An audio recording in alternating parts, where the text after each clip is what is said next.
You know, I'm going to give you a history lesson. We got some dumbass motherfuckers floating around this country.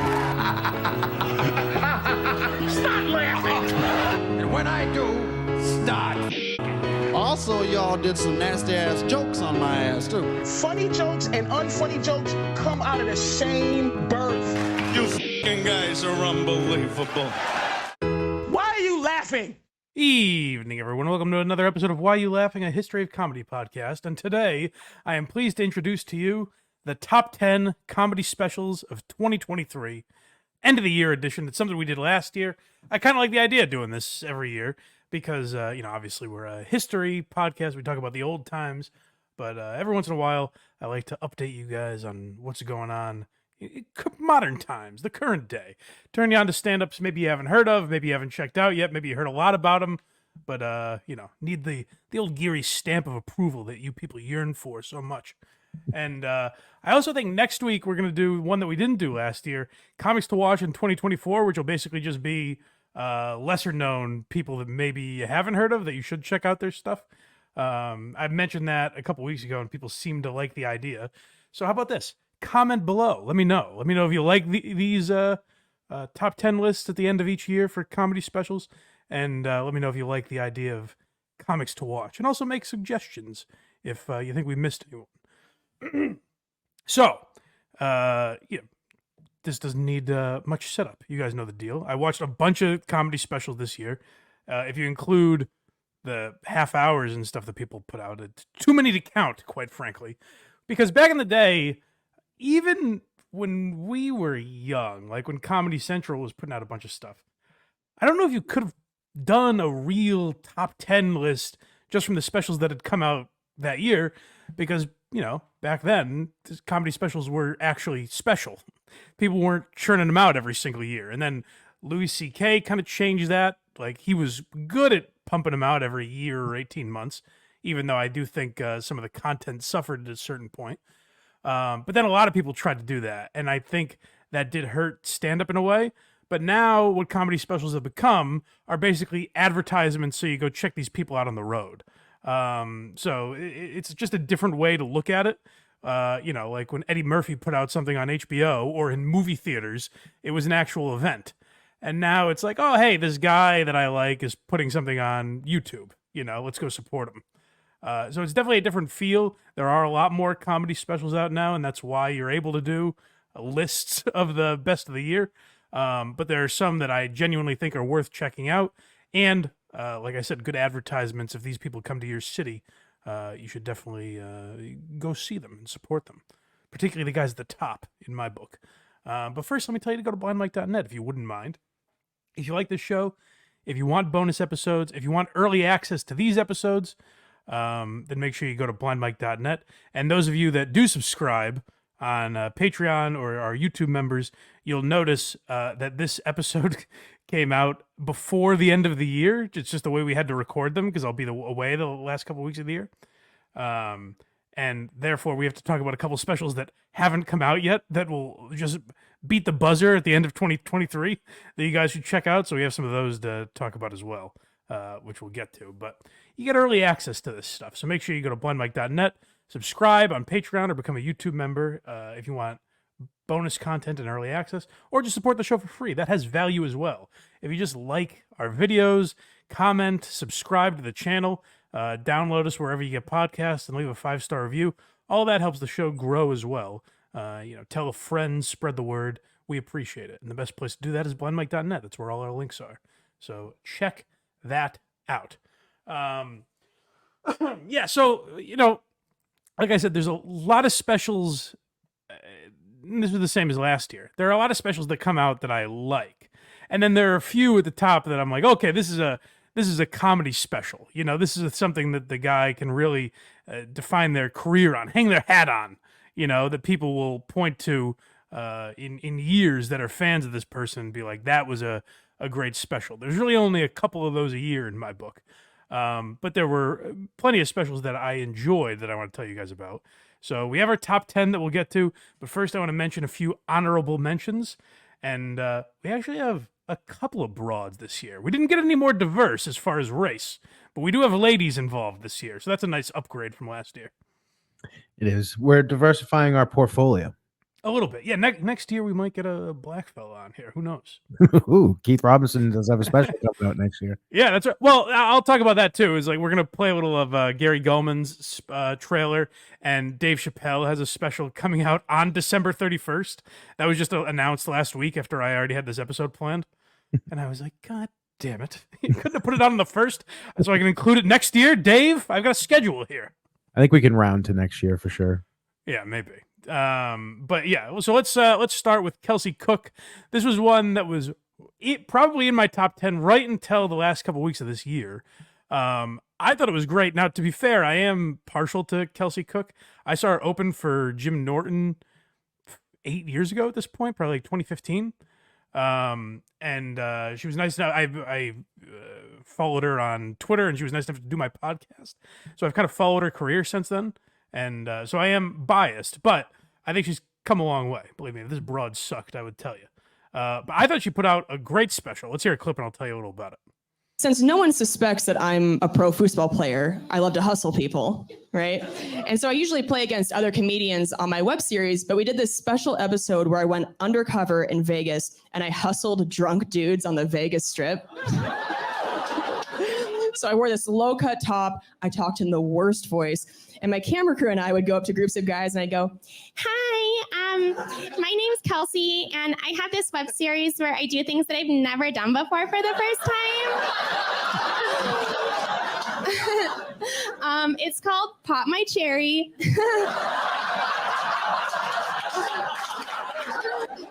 I've never played foosball before, and we just found this table, and I was just wondering if you guys want to play me. And every group of guys is like, hell yeah, bitch, let's go. Yeah, play right now. So she actually her parents are like Olympic level foosball players, and she is a genuine professional. So that actually is a very funny bit that she does, like in her web series. But that's one of the things that I like about Kelsey is she's a little more unique than a lot of female comedians. She definitely does talk about her sexuality, that a lot of the ladies fall into that habit, but she goes outside of that realm, and she also talks about like dating and sexuality from a place that a lot of the girls like Amy Schumer and Nikki Glaser don't do, where hers is more from self-deprecation. Like people that are fans of mainly guy comics can probably relate to her more, because I think there's a lack of self-deprecation in the style that Kelsey does it. Like her voice sounds like a more traditional comedian than what I think you hear with a lot of women of her generation, if that makes sense at all. So I really liked it. By the way, it's called The Hustler on YouTube. Go check it out. It's by the 800-Pound Gorilla. We'll probably mention them a few times today. They've been putting out a ton of good stuff on their YouTube channel. So The Hustler on YouTube. Go check out Kelsey Cook. I definitely recommend it. Like I said, that was my top 10 pretty much all year until a couple of the specials we're about to mention crept their way in there. A couple others on the list of honorable mentions that I would throw out there. Like Mark Norman had a special come out this year called Soup to Nuts on Netflix. I enjoyed it, but didn't make my top 10. I don't think it's as good as a lot of his other stuff. Mark Norman's a weird case where I think he's fallen into this trap of a lot of the material that he does on podcasts has crept its way into his act. Like he does a lot of puns on stage and tells a lot of the same stories that he's told on a bunch of podcasts. So you kind of see the joke coming. So that's one thing that did disappoint me about Soup to Nuts, but still better than a lot of the shit that Netflix put out. So Soup to Nuts is worth watching. Another one that I think is worth watching is what we're about to play a clip from, and that's the legend Todd Barry. We talked about Todd Barry a couple weeks ago when we talked about the Patrice O'Neal roast, and he put out a special this year, also on YouTube on the All Things Comedy channel, called Domestic Short Hair. And I think overall it pretty much holds up with Todd's stuff. For the most part, didn't make my top 10 this year, but it's definitely a very solid Todd Barry hour. Stayed at a hotel in Los Angeles. And when I got back, I realized I left my toiletry bag at the hotel in Los Angeles, and it was a really nice one, sent to me by the Cartoon Network, had cartoons all over it. I wanted it back. I called up the hotel. I go, I was in room 318. I left my toiletry bag. It's got cartoons all over it. Guy's like, oh yeah, we found that. I was like, great, can I get it back? He's like, can you describe the cartoons?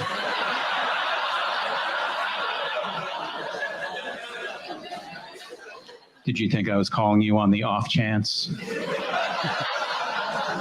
that someone left behind the toiletry bag with cartoons on it? Like I'm in the market for one, don't know where to find one, so I'm calling hotels all day long, hoping for a miracle. Maybe got an anonymous tip. Some guy comes up to me in an alley, Todd, don't ask who I am, but if you're in the market for half a bottle of dandruff shampoo and 5 dusty Viagras,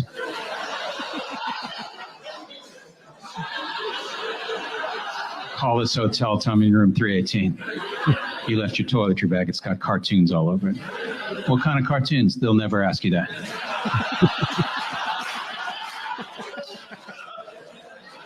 Why would they ask you that? Be crazy to ask you that.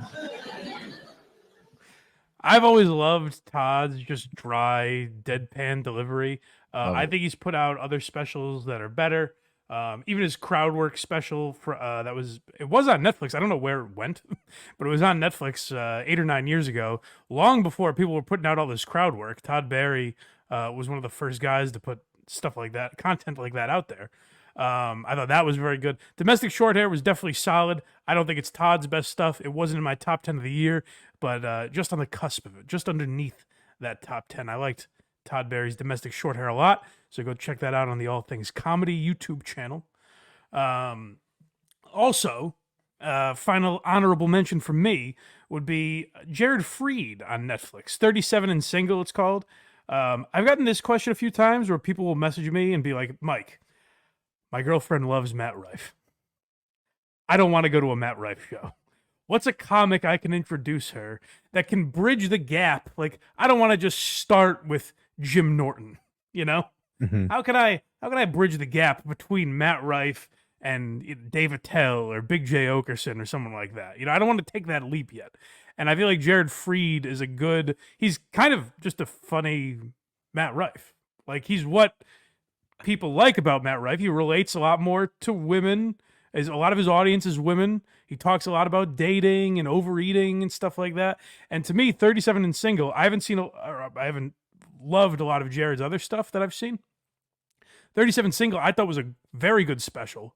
And kind of old school in the way, like, he's not doing anything controversial. He's kind of hitting what would be standard stand-up topics, maybe from the 90s or early 2000s, but he's putting a 2023 spin on them. And it was fresh, but also nostalgic in a weird way. So I thought 37 and Single also deserved an honorable mention. If your girlfriend's trying to get into stand-up, sure, Jared Freed. You know the list I have, Craig. Is there anything I didn't put on it that you think should be there? No, I haven't watched that many, and the ones I did enjoy the most are actually on your top 10. Perfect. Guys, this is also Craig approved, and I think that's very important. Yeah, exactly. Everyone cares. So this year, as we get into our top 10 here, I feel like Letterman now. Number 10, and Craig can have a wacky joke prepared for each one. There is one thing we didn't play yet before the top 10. Oh, shame on me, yes. We do have to play this. So there's a couple specials I wanted to talk about that will be out. So this episode, I think, will be out, depending upon when we put these out, it might be after the 21st, but we're recording it on the 13th. So I had to nix a couple specials. I was like, there's no way they're going to put great specials out around Christmas. And then Gary Gulman's drops on HBO on December 21st, and Dave Chappelle has one coming out on New Year's Eve. So they fucked me. I'm sorry, folks. I thought this would be an easy end-of-the-year thing. We could mail it in, but HBO screwed me.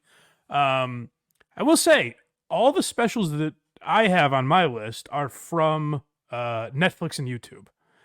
Now, HBO is in a weird place where they will put out a couple good specials here and there. They've worked with Gary. This is the second time they're working with Gary Gulman in the last few years. Dan Soder put his special out on there, Mark Maron. And they do have some young guys like Ian Lara put a special out on there.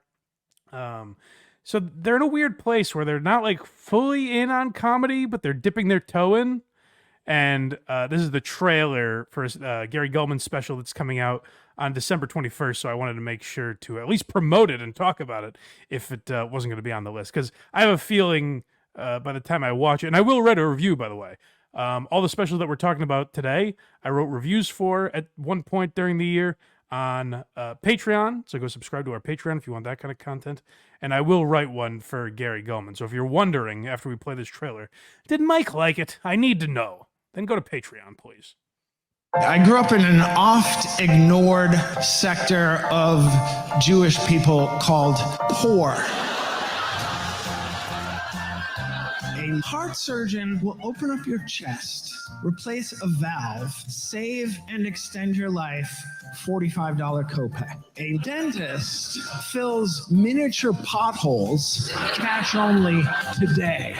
We'll work on a payment plan like any other strip mall retailer, but you're gonna pay. I said to my dad, I really want to play hockey. He said, son, go grab the sports almanac. There were 0 Jewish players in the Hockey Hall of Fame. My dad said, just for a point of comparison, more Jews have been the Messiah. If you put in any effort at all, you can wear Banana Republic for the price of Old Navy. Whenever I get the promo code, I always think to myself, I could have guessed that. But it's always just clever enough. Okay, summer savings, they spelled summer with a $. $30 for the shorts. How much for the whimsy? I wanna be the Gary Gulman's one of my favorites of all time. And I reference him, you know, if you guys listen to this podcast, you hear me reference all the time when I talk about unique cadence and delivery and vocabulary and language. I think he is maybe the all-time best at that, and you can hear a little bit of that in that clip. Like, just his delivery of for the whimsy. It's his way of speaking to me is so unique, and you'll see people try and kind of duplicate it and fall short. So, like I said, I'll write a review on Patreon if you want to check that out. But too late, Gary. You missed the cut to be in our top 10. Sorry, pal. Good luck next year. Yeah, and same to you, Chappelle. I will say I saw Chappelle's hour at the Garden. I don't know how much is in this special. I assume most of it, because he did come out to the what I assume is going to be the intro. He has Morgan Freeman talking in the Netflix. So I assume I saw a lot of it. From what I saw, it's good and not nearly as political as a lot of his other stuff, and even kind of makes fun of himself for some of the stuff over the last few years. So hopefully some positive signs from old Davey, or as he calls himself, the GOAT, which isn't nauseating at all. I hate that so much. So much. I love the man, but gee, take the C off your chest and stop calling yourself the GOAT. Imagine if like Michael Jordan was going around just saying that. Well, I have a feeling Michael Jordan does too. If you watch the Last Dance or anything. But I feel like he was just like, I'm gonna beat this guy. He wasn't like, I'm the best of all time. Guys, how good am I? Think about that for a few minutes. Just for a brief moment, please. All right, now let's get into the top 10, shall we? Craig, who do we have at number 10? Beth Stelling. That's exciting. Hey, ladies, you made it in the top 10 this year. Isn't that fun? Good for you, gals. You know, we could have put her at 9 to make it look like she really earned it and not just a sympathy spot. Yes, I'm doing it for diversity's sake. So so Deadspin doesn't come after me if they have any funding left. Yeah, the special is called If You Didn't Want Me Then. Yes, If You Didn't Want Me Then, which is a reference to a joke in the special. It's on Netflix. I've followed Beth Stelling for quite some time, ever since she had a half hour come out on Netflix in the Stand-Ups series. I thought that was very good. And then I've seen her in other, like she was in Crashing. I've seen some other things that she's done over the years. But I thought this hour was very good. And much like Kelsey Cook, it's not the same. Like, so Eliza Schlesinger said something about 6 years ago or so about how she said something to the effect of like, I'm the only woman that has a World War II joke in her act. And that's ridiculous because if you watch Eliza Schlesinger's act, she's pretty much what they would call a basic bitch. And that's the kid's phrase, not mine. But Eliza Schlesinger is not like revolutionizing comedy or anything, you know? Yeah. So people were like, this is fucking ridiculous, and they made fun of her for it. But I do think there's truth in what she said in the sense that a lot of female comedians pigeonhole themselves into, you know, talking about their sexuality or doing whatever would get them the most followers on Instagram. And a lot of that's because, you know, not necessarily their fault. They don't have the same influences that men do. You know, there's 10 million different niche comedy of, you know, Louis C.K. or Mike Birbiglia or Bo Burnham and Zach Galifianakis or Dimitri Martin. You know, there's 10 million different weird male comedians that guys could fall into that category. I don't think that's true of men. And when you look at stand-up as an art form, like, comedy hasn't been around that long, less than 100 years, really. Stand-up, that is. And so females in comedy have been around even less.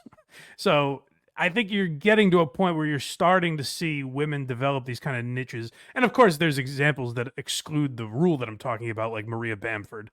But I think Beth Stelling and Kelsey Cook are both examples of girls that have found their own voice, can be different than the traditional comics, but can also delve into some, you know, traditional subjects and still be funny.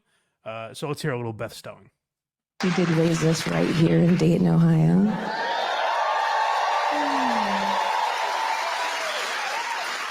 I knew you guys would be happy for me. Not everybody shows us the respect we deserve. You know, we're the birthplace of aviation. Yeah. North Carolina has been coming for us for years. Their license plates say first in flight. It's like, okay. It was built in Dayton. We just used you for your wind.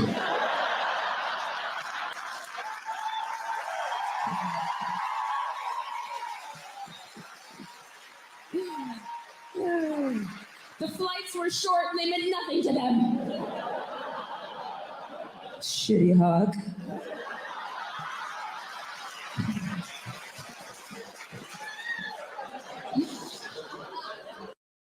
I don't know if I thought this because these two used to date, but when I was watching the special, like, there's a little bit of Sam Morril in her delivery. And again, I might just be thinking that because I've associated them in my mind. But like, if you watch her special, I did get a little Sam Morril vibe from her. She also talks a lot about her dad, which is hilarious. She has stories about what a shitty dad she had growing up. And so she gets into a lot of different topics that I thought were funny in the special, and I think it's worth checking out. And that's probably another one, like I said, you know, gather the girlfriend around if you're trying to get into stand-up. I liked If You Didn't Want Me Then a lot on Netflix, so check that out. Yeah, see, I like women too. see, guys, I can be open-minded. Yeah. Number 9. Number 9. Oh, sorry. Matt McCusker, The Speed of Light. This is one that Craig and I saw live together. We saw Matt McCusker perform this hour, and he crushed, and we loved it. So we were really excited for the special to come out. We didn't see the same hour that was filmed. We just saw the same material. I will say my one criticism of this special is not Matt's fault, but I thought the way that it was edited, the crowd reaction feels very low. And maybe what's that? I was going to say the exact same thing. Well, maybe we're just thinking that because we saw him at Laugh Boston and he was killing. He should have had that one recorded. It was unbelievable. So in our mind, maybe it's like, hey, these people, they're not getting it. You want to shake them awake. But there is something about the crowd reaction. It doesn't feel like the crowd is reacting enough to a lot of Matt's, what I think are killer lines. So let's hear one and let's talk about it. I didn't know. I opened the gate. My one dog ran in there like, who the fuck's been talking shit? And just nailed another dog. It was a big deal. The owner picked her dog up like, I'm pretty sure you guys should leave now. And it's like, dude, my dog won. I don't know. I don't know.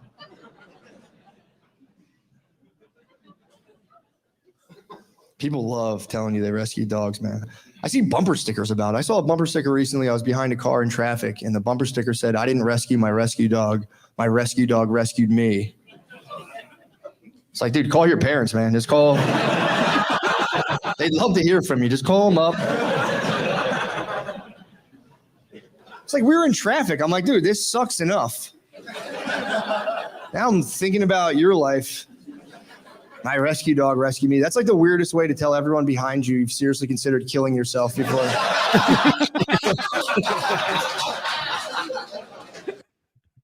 It was absolutely one of my favorite lines from that hour, and he has so many of those. And I remember when the special came out, I reviewed it and I wrote something to the effect of, like, and this is evident in, if you go back and listen to when Louis C.K. was on Matt and Shane's Secret Podcast and did the Presidents. Yep. And I also saw them live at Skankfest where they talked about the Crusades for an entire episode. Matt and Shane could easily, both of them, individually or together, could easily do a history podcast or something like Colin Quinn did about the Constitution or, New York Story or any of the one-man shows that Colin Quinn has done. I think both Matt and Shane are capable of that sort of thing. Matt has a bit about Ben Franklin in here, like talking about time traveling and that sort of stuff. If Matt injected up more of that into his special or did a one-man show on subjects throughout history, I think he could be great at that, because when I think of like McCusker's style, it's what they wanted. You remember the show Drunk History on Comedy Central? Yep. I think of Matt kind of as what they wanted that show to be, whereas Matt sounds like a stoner. Like he just has the delivery of like this kid from Philly who's high all the time. And he's saying these things that are like, if you get past the delivery of them, he's actually very intelligent. Like he knows what he's talking about. Yeah, on their Patreon, they used to do history podcasts more often. I haven't seen one in a while, and they're always very interesting. It's really interesting to listen to him talk. Like he knows his shit, and it's what makes it very funny is he's a funny guy, but also just his delivery of these what would otherwise be like serious or boring subjects really enhances it. So I loved McCusker's special, and I think it's down at number 9 only because of the crowd. I blamed them. I was like, is it not as funny as I thought it was? Yeah. But yeah, it was at towards the bottom of our top 10 at number 9. By the way, it's called I should keep saying the names of these.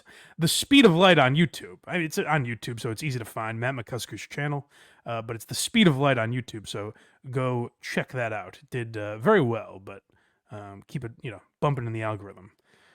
All right, moving on to number 8. Kyle Kinane, Shocks and Struts. I was close to moving this one higher. It was just tough for me to put it above some of the ones we're about to talk about, but I thought this was a great hour by Kyle Kinane. And sometimes in my ranking system, guys are almost hurt by just being consistent. I had the same thought about Todd Barry, where I'm like, oh, this is a very good special, but like I've kind of seen it before from Todd Barry. That's how I felt about Kyle Kinane, where it's like, hey, this is just as good as all of his other specials. So you almost appreciate it less, which is unfortunate. But Shocks and Struts is another one that was put out by 800 Pound Gorilla on YouTube. And it was tremendous. So let's hear a little bit of it.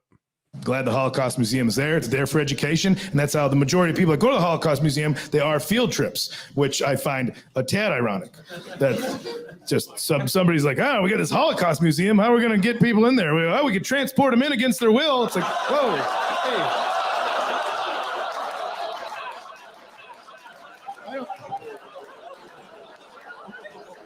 Has our marketing guy even been inside yet? Because that's like a main thing that happened. You can't just look at the pictures. You got to read the captions. Kinane to me is a slightly more palatable Doug Stanhope, if that makes sense. Yeah, he's not as like not as rough around the edges. Right. Very, very Doug Stanhope vibe from Kyle Kinane. So if you like that kind of humor, I highly recommend Shocks and Struts. And like I said, because some of the guys we're about to talk about, it's like their first special or their best in a while, or it's different than what they've usually done. But Kinane is just pretty solid. Like you always get what you got from in Shocks and Struts. So that might have hurt his ranking in my system. He's one of those guys like you'll never waste money going to see him.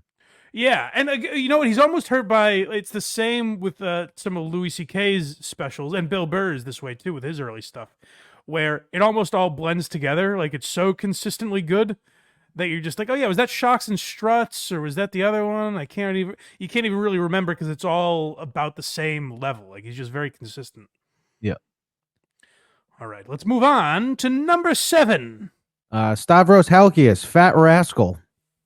Fat Rascal came out on Netflix. So last year, Stavros had a special come out that didn't make our top 10. And in fact, I didn't even really care for it.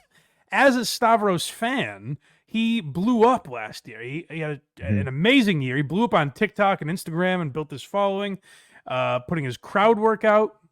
That's where he amassed a lot of people. He already had this following from Cumtown, like podcast fans. And then he kind of, expanded beyond that with all of his social media stuff. And then he put out an hour on YouTube last year that really blew up, millions of views. And that's kind of launched him to like a different level. What's interesting is I didn't love it, and I'm a fan of Stavros. I've seen him live multiple times, and I was like, I don't think this is his best material. So it was interesting to me that he blew up the way that he did. But in this Netflix special, I was like, okay, he's back. It's not that he's just turned into a guy that maybe isn't for me anymore. It's just I didn't love that special. I really did like this one. I thought it was great. Now, I will say Netflix has... I wanted to play a clip from all of these. Netflix has certain restrictions that we have to follow on YouTube. So we can only play certain clips. So I can only pull from like what he put out there on his social media. So this isn't my favorite clip, but it's him talking about Elon Musk. Yeah, I mean, he's embarrassing himself with Twitter, right? Running into the ground, just blowing it completely. He bought Twitter because he likes tweeting. That's how poor people spend money, you know? You give me $40 billion, I'm not buying Pornhub. You know what I mean?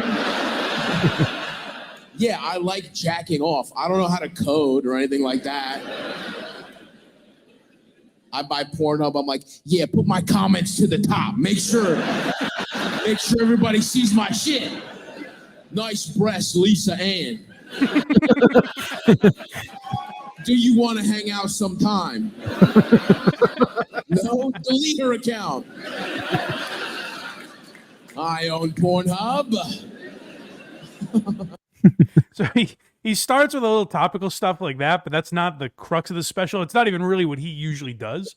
I actually heard him on We Might Be Drunk talking about this and saying he was kind of just fucking around with it and wasn't sure if he should put social commentary at the top, but he just liked that it was formatted differently than his old special. He also did something cool at the beginning. Like we talk a lot about how sketches at the beginning of a special, The Dice Method. they almost never work. Like they're not usually good. Every once in a while, someone stumbles upon a fun one. What I liked about Stavs is he kind of just did a bit with a girl at the beginning. It's about 30 seconds, and then it gets into the special. And when I heard him talk about it, he was like, he goes, I hate sketches and specials. I think they're useless. But I also wanted to make this feel like a special. So I think I found the perfect balance of that. And I agree with him. He did. Because there is something to making it feel like more than just like you're watching a compilation of the guy's clips, you know? Right. Like, I do think there's an art to putting a special together. But he also, I wrote this in my review as well, that he talks about like, you could on the surface call him like a stereotypical fat guy. Like he does a lot of material on his appearance, basically, and being fat and eating and all that type of stuff. But again, like I said about Kelsey Cook, he approaches that stereotype in a different way than you usually see it. Like he approaches it from a place of confidence and like a guy that gets pussy and stuff like that. Like it's very different than the usual, like, oh, I'm a big fat oaf that you hear from a lot of comedians like that. So I really enjoyed it. And, you know, there's, like I said, I think it was a big upgrade from last year. So that was, that was number 8? That was number 7. 6? Well, I think we're moving on to number 6, as a matter of fact. All Craig, right. who do we have at number 6? That is Big J. Okerson, Dog Belly. Really, more than anything, I just like introducing a list. That's really the only reason we're doing this episode. But this is one that I was in the room for the taping. This was Dog Belly was filmed live at Skankfest at the end of 2022. And then it came out earlier in 2023. Dog Belly is on Big J Okerson's YouTube. It's, as we record this, just under 2 million views. So did very well for Big J. And I thought it was very good because like Big J is known for crowd work, which I think he perfectly peppered that in throughout the special. Like, it's what he's known for. It's what a lot of people want from him, so he didn't starve them of it. But it also wasn't the focus of the special, and he had a lot of solid written material as well. Some topical stuff, even, like, joking about how he's not good at topical stuff to introduce topical stuff. I thought was a good approach. So let's hear a little Dog Belly. Yeah, the crowd work wasn't the main point, but this is unavoidable crowd work. Oh yeah, so I was there. I was there for this taping actually, and a larger gentleman. If you've ever seen the crowd at Skankfest, I'm a larger man myself, but at Skankfest, I'm a svelte boy. You're an Adonis. How did he get so fit? This guy. So a gentleman broke. This is a packed room, and a gentleman. I don't know how he didn't make any noise. But Big J looked over and a man his chair had collapsed. Did the chair break? Damn, you're a big dude too, right? What a nightmare. I'm actually projecting my worst nightmare onto you right now. And then being the guy who was like, boy, I sure hope no one calls it out in front of a full room of people. But I fatly went through a chair. Outside of a comedy club once. I sat in a chair, started to feel a break, just caught myself and stood back up, and I go, it's next guy's problem. There is no thickness, ironically, amongst fat people. I mean, you have to get a chair. That's insane. You're just going to sit on the floor in a pile of broken chair? It's not your fault, dude. It was a flimsy chair. What do you say to someone that happens to? Dude, we rented those. What's great about that, and you don't realize it until the end of the interaction, and even like where I was positioned, and I don't see well, so I couldn't see where this guy was. It's only like halfway through the interaction that you realize, oh, he's not standing up. He's sitting on the ground in a pile of wood or metal, whatever the fuck it is. He's in the rubble. He's in the rubble of the chair. Yeah. So that was like crowd work like that is great, where it's a genuine moment, and the comic does a great job with it. Like just the idea of saying like, I'm doing to you what my worst nightmare is. Like the comedian's gonna point this out and say, hey, everyone, look at the fat guy that broke the chair. And fatly falling through a chair is a very funny way of saying it. Yeah. I think we have a little displaying some of his written material as well, right? Yep. I got yanked off a stage by my ankles in Royersford, Pennsylvania because of a young white woman. She kept going on. And then she kept going into her phone, point of no return. I go, Miss, who are you texting that's so important? She goes, sorry, everyone. I was just texting my black boyfriend. I was like, why? Does he make you hit him up every half hour so he knows how long he has to get bitches out of the house? She goes, sorry, I guess I'm just being hormonal because I'm pregnant with a black baby. And I was like, well, that sounds like your father's nightmare, miss, not so much my concern. Her mom stood up, did a heel turn. And she goes, sorry, everybody, my daughter's drunk. She's lying and she's drunk. She's not pregnant at all. And she goes, that's right, everybody. I had an abortion. And then I was like, well, miss, for being so worked up about racism, you're the only person here who just confessed to killing a black person. So, which is all a true story, by the way. That was documented on the news. I remember during COVID when that happened at Soul Joel's outdoor comedy club when Big J got yanked off stage by that girl's brother.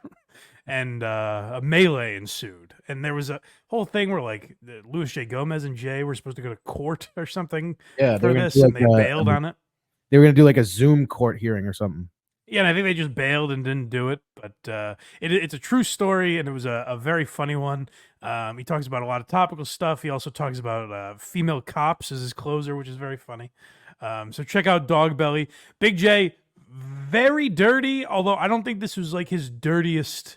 No material.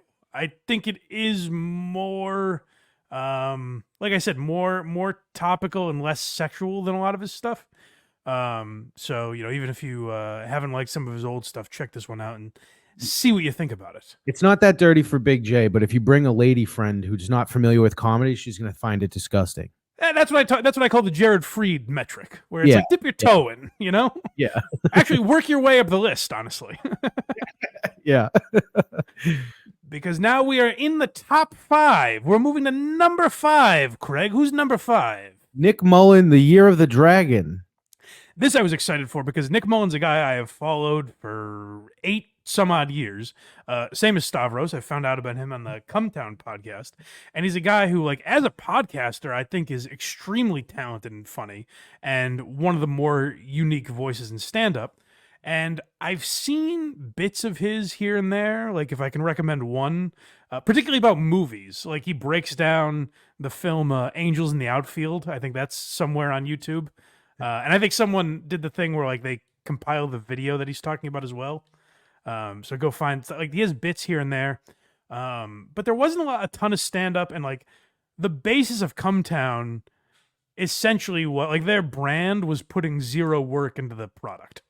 Mm-hmm.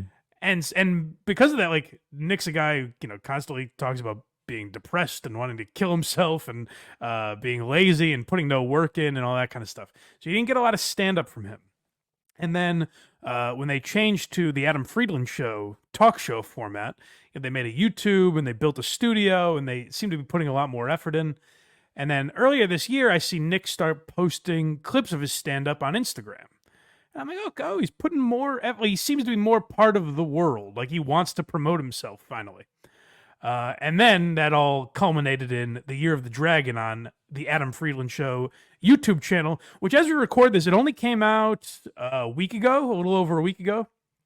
And it's already well over 1 million views. So I don't know where it'll be by the time this comes out, but it's already doing quite well, which is nice to see on YouTube, by the way, because one of the specials we're going to talk about later got censored on YouTube. And that when that happens, that crushes the algorithm and they don't put it out to you anymore. So I'm glad this got out to people and people were able to see it. And if you haven't, you should definitely check it out. So here's a little bit of Nick Mullen from The Year of the Dragon. You guys transphobic? That's the new way to be angry. That's wild that they whipped everybody up into a fervor about that. People didn't even know what transgender was 5 years ago. They're like, something new, not on my watch. They're just fucking mad about it. Yeah, they're going crazy. They're boycotting everything, saying everything's turning people gay. The Target one's the big one. And I don't understand that boycott, because initially I thought it was over like Gay Pride Month, but Target's done Gay Pride forever. And then I looked into it more, and the conservatives are boycotting Target because of something called tuck-friendly bathing suits. Did you see that they're mad at tuck-friendly bathing suits? And that kind of shocked me, because I'm like, what the fuck is a tuck-friendly bathing suit? Like, do I just have the smallest dick in the entire world? That I can't imagine I would have a problem hiding my penis in a regular women's bathing. I've never looked at a woman's bathing suit and been like, yeah, no chance, dude, no way. Yeah, not gonna happen. And then apparently they're for children also. I can understand why they're mad. If I was in Target and I heard a lady being like, excuse me, my son's dick is too big for the bathing suit. Like, I'm never coming back to this fucking store again. I'm going back to GameStop where I belong. Yeah, my son's penis is hanging out of the back. It's coming out. It's snaked around to the top. My son's giant penis. So, Nick, to me, I said he's a combination, like his influences, if you're looking at like, take a piece of this person, a piece of that person. I think there's definitely pieces of Bill Hicks, Norm Macdonald, Louis C.K., Stanhope, maybe a little Norton. So if you like any of those guys, I think Nick Mullen's kind of a culmination of all of them. So here's what I thought about his special, essentially, is that if you're judging on a Nick Mullen basis, I think he has a lot more room to grow.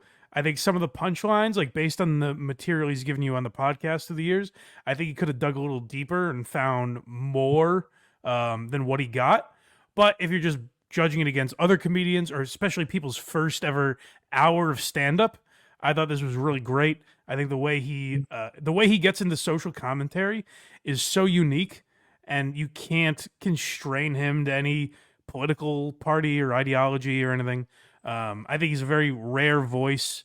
I think, like, you know, similar to how I've talked about Tim Dillon in the past, I think Nick Mullen has that kind of voice that is very unique and I think is important for every generation to have. So I hope he doesn't kill himself, and I hope he keeps putting out material because I think it's only going to get better over the next, 10, 20 years, however long he keeps doing it. So now we get into a territory where I think these are real, honest-to-goodness specials like we would get back in the day, and that has us moving on to number 4. Louis C.K. at the Dolby. So Louis C.K. he beat Chris Rock to the punch, putting out a live special. You don't hear a lot about that. We heard a lot about Chris Rock's special on Netflix, which I don't know if you noticed, is not on this list. Oof, P.U. But Louis C.K. beat his pal Chris Rock by putting out a live special on his website, and then did the same material live at the Dolby, and he put that out on his website about a month later after he did the live special at Madison Square Garden. Essentially the same material. I think he said there's about 10 minutes of difference. But live at the Dolby, again, to me, is classic Louis. I like Louis's new method. Like I said, he was putting out a special every year. And then I think it got to the point where it was just like he was churning them out to say he was doing it every year. Mm-hmm. I actually just heard a great story on Tuesdays with Stories with Mark Norman and Joe List, where they both used to open for Louis, and they were on a plane with him, like a private plane going to some show, and they were talking about like Louis's old material, and I guess Louis said, he goes, I think Hilarious was the worst hour I ever did. And List and Norman are like, what are you, nuts? That's a classic. What are you, fucking crazy? And Louis like, oh, okay. Well, maybe Live at the Comedy Store is the worst hour I ever did. And Joe List said, and we both just stared out the window. And I guess they were like, yep, you nailed it. That's the one. But here's the thing. It's not that it's bad. Like, by any comedian standards, it's certainly not bad. But you can tell, like, oh, this was rushed. Like, he would have found more here if he just took his time. And that's why, like, now, like, Louis did 3 since he came back. Sincerely, Sorry, and then Louis C.K. at the Dolby. And now he said he's taking a big break. He said he was taking a year off of stand-up. I think he just directed or produced Adrian Appalucci's special. So we'll see that in 2024 maybe. But I don't think he's done stand-up in many months. So he's taking a little break. We'll see what he does next. But at the Dolby, I thought was on par. I think Sincerely and Sorry were both better. But this certainly didn't disappoint. So let's hear a little bit of it. Kind of confidence.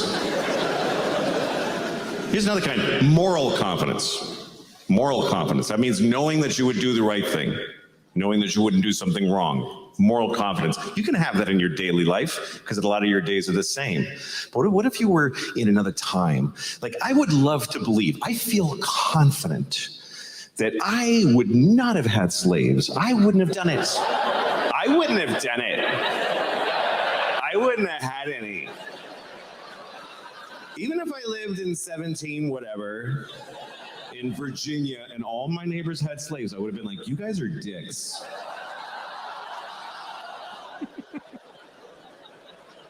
I can say that, but it's easy to say that now because you can't get no slaves. You just can't. You can't get any. That's why you don't have slaves. It's not because you're better than back then people. It's because they're not available. That's a huge contributing factor. It's not a decision you need to make every day, like you're crying your groceries, but fuck, maybe I should. I don't know, I better not. But jeez, it would be easier. Because they're not there. It's not like they have slaves at Home Depot. I mean, they kind of do. But, yeah. That's what Louis has been so brilliant at for years, is taking a point. Like, everyone's kind of heard the argument, like, about slavery, you're like, well, those were the times. But Louis has an ability of like taking an argument like that and actually making you understand it. It's kind of like his abortion thing where he's like, I'm pro-abortion, but the people that are against abortion aren't evil. They think you're murdering a baby.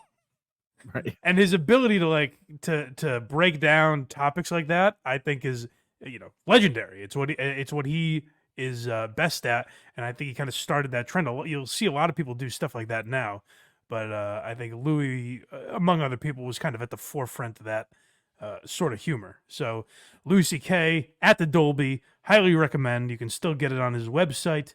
I think that's the only place you can get it, really. So check it out if you like Louis C.K. material. Moving on, we've only got 3 left here. Let's hear, what do we have at number 3? John Mulaney, Baby J. This was a big redemption for John Mulaney. He had a tough year last year. He went to rehab. He got a divorce. He knocked up Olivia Munn. A wild year. A blow to his reputation, which to me is very weird. I don't understand why you stop liking a comic because he got a divorce and had a drug problem. I don't get why that bothers you as someone who just likes to laugh. I think that's part of the job, I think. I found that whole thing very weird, but there's, Mulaney had a certain audience. Like, I think Mulaney's got the right mix of genuine comedy fans and like, a genuine diverse crowd in terms of the way people think and age range and ethnic groups and all of that. But he does have a large base of like young people, and young girls in particular that were like, I can't believe this is a man I never knew. And in reality, Mulaney's just a guy that had demons that we didn't really know about. And so Baby J was a full hour of him telling us about those demons. And this is another one I was in the room for. I was at Symphony Hall in Boston when he recorded this. And it was cool to see some of the behind the scenes stuff. But he gets very real about his drug addiction and his intervention and rehab. And so let's hear a little of that from Mulaney. This is Baby J on Netflix. I did this one day. I sat down with my counselor. I go through my phone. I went to my main dealer, Arvin, first. And I texted him and I said, hey, I'm deleting and blocking you. I'm never going to buy drugs from you again. I'm sober now. And then I didn't know how to end the text. So I go, but thank you for your many years of inspired professionalism and the many nights that became days. I send the text. Before I can delete and block him, Arvin texts me back.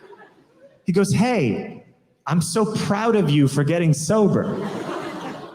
Then he writes, I only bought drugs to sell to you because I was worried about you and I didn't want you to get worse stuff off the street. I know. And I'm breaking up with this guy?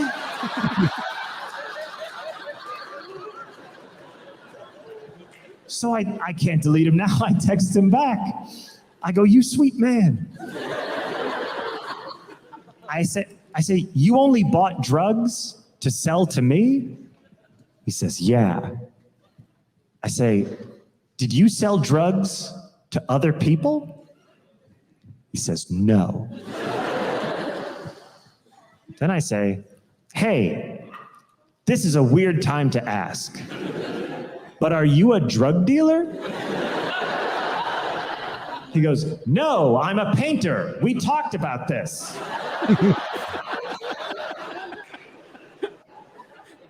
Boston. To this day, I have no idea how I know this person.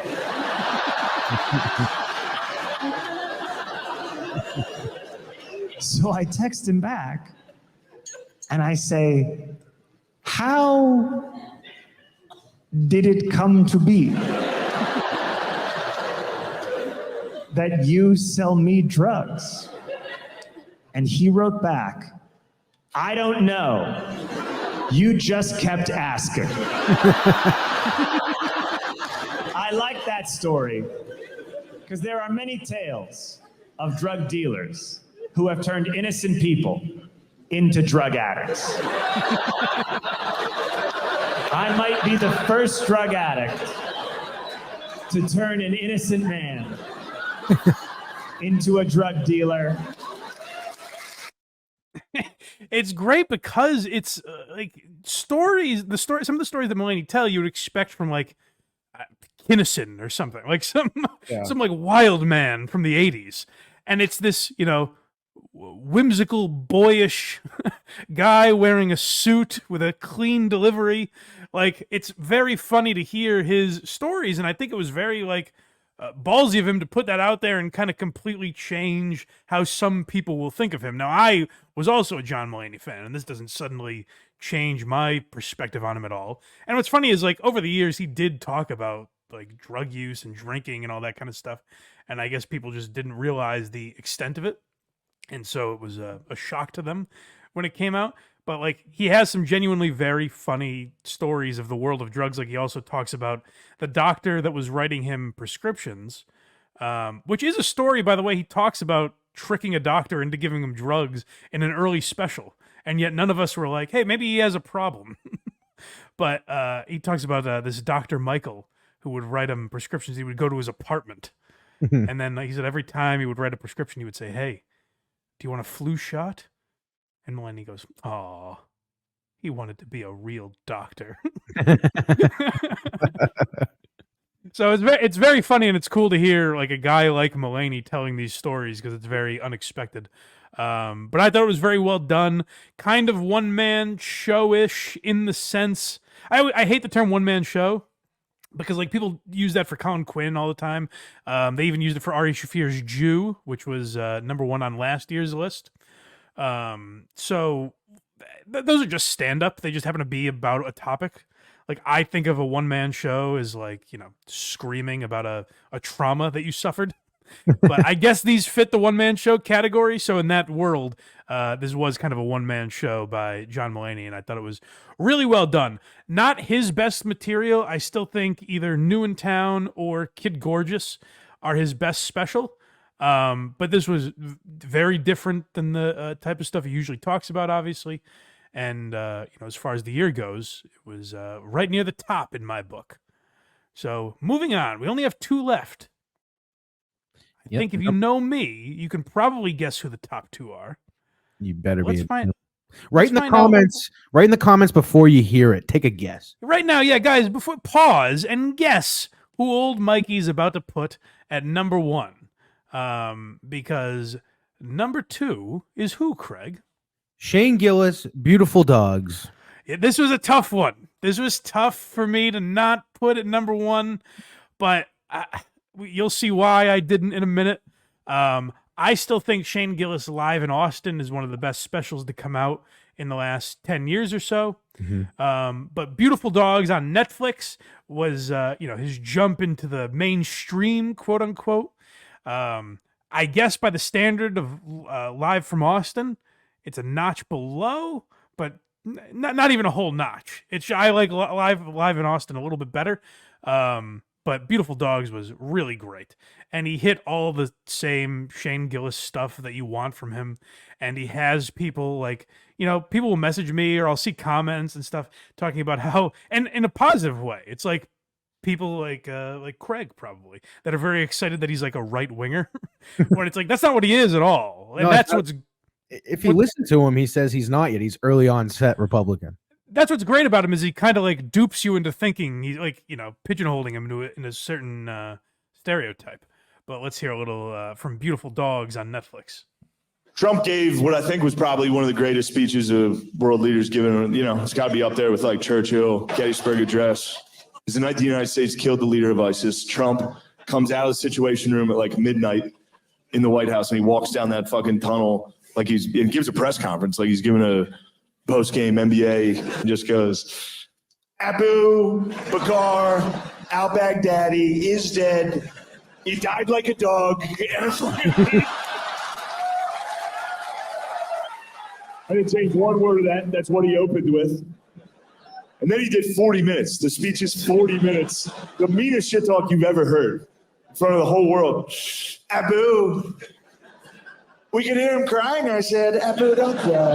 Let me tell you something. Abu cried. He cried quite a bit. I wouldn't have cried. Cry baby back daddy. That's what we were all calling. I've said it a million times, but it's like, that's how Trump should have been handled. Honestly, if that's how Trump was handled since 2015, he probably wouldn't have won. We'd look at him as a silly goose, you know? Like the idea that no one was able to capture making fun of Trump until Shane Gillis, really. Like he's one of the best at it, and also has a great impression, obviously. But yeah, Beautiful Dogs was just tremendous at that, and kind of, like I said, almost like tricking right-wingers into thinking like he's totally with them, but also like towing the line of like making people on the left be like, oh, okay, I kind of get what he's saying.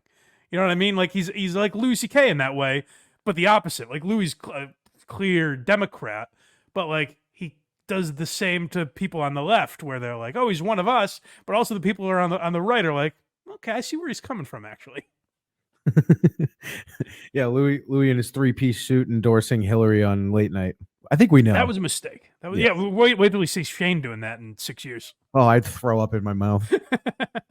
But we have another clip from that special. All right, let's hear one more from Beautiful Dogs. That's when I went to the George Washington Museum. There's a museum there that as soon as you walk into that museum, they start pumping up George. You walk in, they're like, George Washington was a great man. You're like, I just came from his dungeon. You know, I'm American. I'll forget about that part of his history. We're not going to let human trafficking define these guys, are we?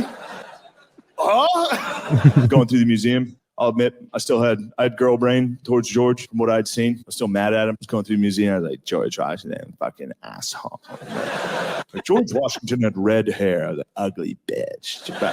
Trying to be cool and liberal and hate him. I couldn't do it, dude. They started pumping up George. Got me going. I was going through the museum. They're like, George Washington was 6'2". I was like, nice. I'm gonna tell a lie. I was like, this guy's unbelievable. Like he single-handedly defeated the British. At this point, I'm back. I'm worse. Nobody better touch my statues. I love statues. I'm ready to get on Facebook, defend Rittenhouse, whatever I need to do to help this country get better. He has such an everyman quality, and he's great at making you feel like this isn't all written, even though it clearly is, and it's brilliant. But it feels like it's kind of just conversational. Like it's just a guy at a bar talking to you.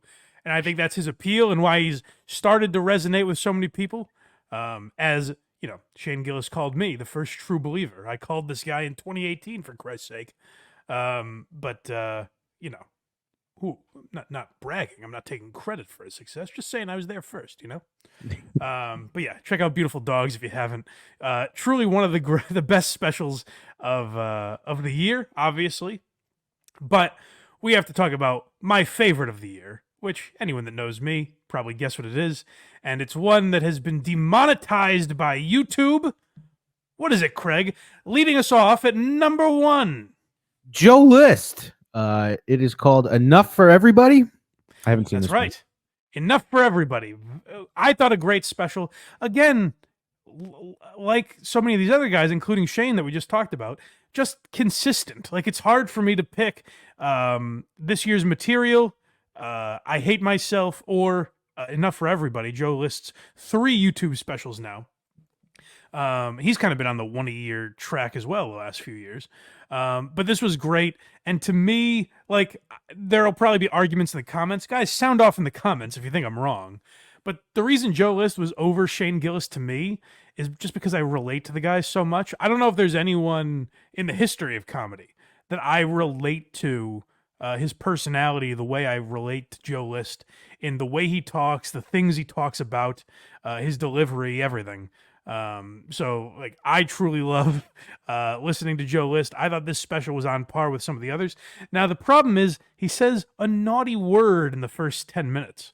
So this doesn't have nearly as many views as his last 2 specials, unfortunately. But if you guys trust me, make sure you go check out Enough for Everybody. It's on Joe List's YouTube channel. Let's hear a little clip from that. I got a friend. We went to an art museum. We're like 3 paintings in. Pretend this is a painting, right? We walk up to it. He's like this. Wow, that is beautiful.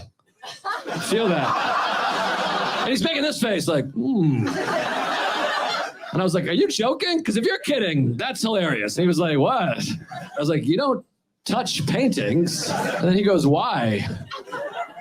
And that's when I realized I'm only a little bit smarter than him. I was like, I actually don't know why. It is dry. You know what? Fuck, maybe I'm wrong. Maybe you can touch paintings. I'm an idiot. And I just started touching it. Touches paintings, by the way, that's a fun term for your friend who's kind of a dum-dum, you know? Like, I grew up in the 90s, and we used the word retarded a lot. That's no good now. I mean, but touches paintings, that's kind of a nice replacement, you know? Like your buddy who's like kind of a dum-dum, you're like, hey, this is Pete, he touches paintings. He's a fun guy. You're going to like He's a fun guy. Touches paintings is a perfect term for that. It really is. Yeah, this guy touches paintings. But yeah, I love Joe List's delivery, and that's very Boston to me too. There's something about that delivery of like, this guy touches paintings. That feels like old, because Joe List is from Whitman, Mass, and that feels like old Boston comic shit talk, kind of, you know. Yeah. So yeah, like I love Joe List. I loved Enough for Everybody. I think you should check it out. Let me know what you guys think in the comments. And I would say sound off everyone. Give me your top 10 in the comments, because comments, gang, are incredibly important, apparently. And they mean a lot to my livelihood. And that's what YouTube tells me. By the way, also, speaking of YouTube, get yourself a membership, for goodness sake. You can even get other people gifted memberships if you want. So make sure you do that. Yeah, please get the memberships, because there's no shot this episode's getting monetized. You don't think so? I think No. Netflix might have a problem with it. They might, yeah. Yeah, that's the thing. I almost want to do next year just like the top 10 YouTube specials, just so we can play all the clips. They'll pump it, actually. It'll be the most weird thing we've ever done. Yeah, right. So yeah, hopefully you guys see this episode. But yeah, like, for real, let me know what you think in the comments about my rankings and any that I missed, because for sure I've missed some. Like I said, so many specials come out every year now that I definitely missed some. So if you guys have some that I missed, maybe we'll talk about them somewhere else on Patreon or whatever. So if you guys like the show, you want to support the show, go to blindmike.net. That's where all of our links are. Become a YouTube or Patreon member, and then you get early access to the show as well as bonus episodes. So make sure you check that out. Check out the Blind Mike Project every Sunday at 10 a.m. And Who Are These Socials? Thursdays at 6 over on Carl's YouTube channel, Who Are These Podcasts? But all the links for all three of those shows are at blindmike.net, as well as our Patreon and YouTube. So make sure you check all that out. Support the show. We appreciate it. Thanks for a great year, gang. The numbers have been way up this year, so we appreciate it. Keep telling people about Why You Laughing. Also support Craigers, as they call them. Craig wants to be called Craigers, so we'll do that. We'll oblige him. Craigers, where can they find you, old friend? Verygoodshow.org. You can see the show Very Good Show, as it says in the title, or Rubbed Out, which is happening more and more. Don't you worry. What an advertisement for a podcast. It's happening. Yep, it's happening. I know it's been a thing. You know, you're worried about it. If you like this but want to hear something with this structure about murder, check out True Rubbed crime. Yeah, go check out Rubbed Out, everybody. And check out Hack Ride as well. Hack Ride helps us with all the clips and all that stuff. So subscribe to Hack Ride's YouTube channel and everything that he does around social media. And we appreciate it. I think based on the way this comes out, we'll talk to you guys next year. So happy 2023, everybody. Zip it up and zip it out.